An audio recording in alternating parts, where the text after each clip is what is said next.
Welcome everybody to this platform. Like I said in the introduction of the series, I said it's going to be a series class. And the first time we've talked about the laws of indices. Right now, I want to solve some problems regarding to these laws and how we can use those laws in solving these problems. I'm your regular host, Mr. Maro. You're welcome to this class. Some examples are here, I think about two. And after this, we'll also go into more subtopics in this series.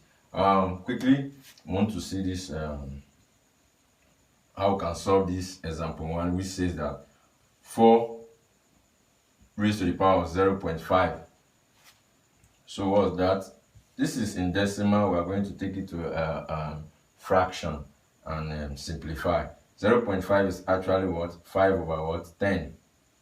And 5 here 1, 5 here 2. So that will be 4 raised to the power of 1 over 2. This is now a fractional law, if you remember in the law. This is a fractional law. I think that's the last law we did.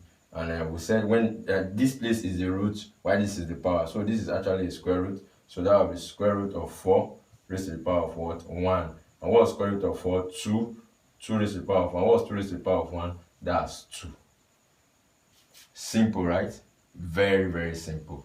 So we can go through this, and it's very simple applying the laws. So let's quickly go to example number 2.125 minus 1 over 3 as the power. So we'll take this 0.125 to fraction. That's 1, 2, 3. That's 125 over 1000. You just put it in bracket minus what? That's raised to the power of minus 1 over 3. If you recall, this is a negative index law I spoke about during the first topic in this series. So I said to remove that negative sign, we can just interchange the values in the fraction. It will leave.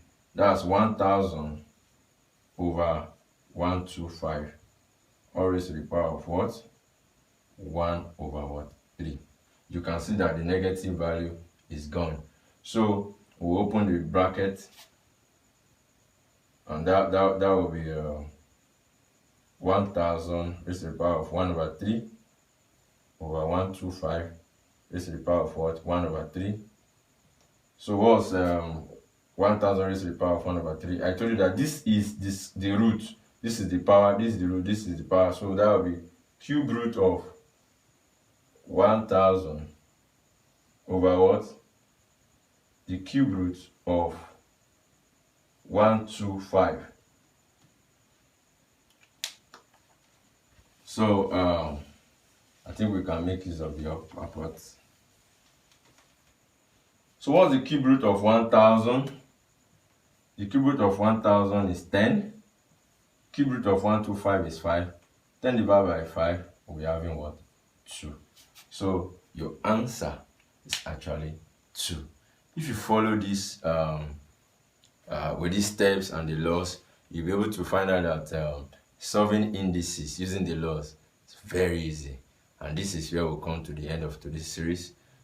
Please do well to subscribe to our YouTube channel, follow our Facebook and Instagram page at Brainboss Learning Consult, share our content to family and friends, like our videos so that others can benefit from this.